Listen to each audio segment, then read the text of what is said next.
اویس شهید په قتل کیس کې یو نوی بیان رامخته شوی دی. د اویس شهید قاتل الیاس هم د جیل نه رها شو. نه سپینه ګناه نه توره ګناه اویس چادر بېدردۍ سره قتل کړی و. قاتلان نیول شوي وو، قاتلان یې د جیل نه واپس رها شول. خو چېرې تاسو د دې پوره معلومات باره کې ځان خبرول غواړئ، خو اوسه پورې چا زموږ د چینل مخه نه وي سبسکرایب کړې، خو اوس زموږ د چینل مخه سبسکرایب کړئ، تر نشان څخه مخه ووهئ چې زموږ هر یوه نوې معلوماتي ویډیو تاسو ته په اسانۍ سره میلاویږي. ویډیو تر اخره پورې وګورئ چې پوره معلومات ترې حاصل کړئ. دوستانو، اویس د ډله چارسري په خریچن مندني علاقه کې اوسېدو. د اویس شهید پلار بختور شاه ډېر غریب سړی و. ده پر خپله غریبۍ کې په خپلو بچو باندې تعلیم مکملول غوښتل.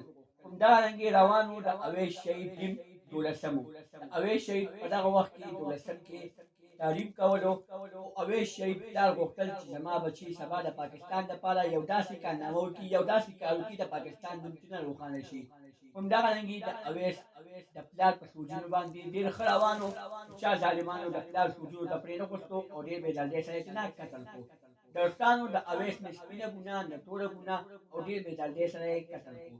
اوس یو خبر راځي چې شاه هم ډېر بېدردۍ سره قتل شوی دی. اوسه پورې اویس ته انصاف میلولی شي، شاه ته باید صرف انصاف میلو شي.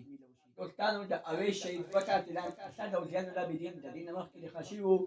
چې اوس په سوشل میډیا باندې یو بل خبر خپور شوی دی چې د اویس شهید کوم چې حقیقي قاتل و، یعنې الیاس، هغه هم د جیل نه رها شو.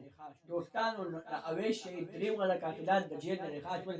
اوس سوال دا اوچتېږي چې اویس اهل چا قتل کړ؟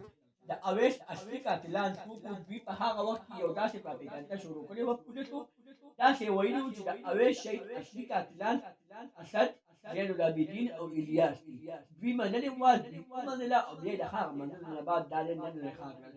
دوستانو، دا په کوم کتاب کې راغلی دی چې یو کس قتل ومني او بیا د هغه قتل نه بعد انکار کوي چې نه، دا خو دا قتل ما نه دی کړی، دا په ما باندې چا الزام لګولی شوی و. دا اول د الزام تپوس مه کوه، ته اول دا تپوس وکړه چې تا کومې ایګل پرنټې منچ کړې وې، کومې فنګر پرنټې چې د دوی منچ شوي وې. ته اول د هغې ثبوت وباسه، ته اول د ډي ان اې ټېسټ ثبوت وباسه. هلته سیم راغلي وو، قاتلان همدغه قاتلانو دوی نن رها کړل. په دې پاکستان کې، یعنې په دې ملک کې چاته هم انصاف نشي میلاویدی. د اویس شهید پلار وایي زما په زړه باندې ډېرې پورې بلې دي، زما په زړه باندې ډېر اورونه بل دي، خو هغه اور به کله چپ کېږي، هغه اور به کله بندېږي، هغه پورې به کله سمېږي. ما ته اوسه پورې چې انصاف نه دی میلو شوی. دوستانو، دا د اویس شهید باره کې نوی خبر و.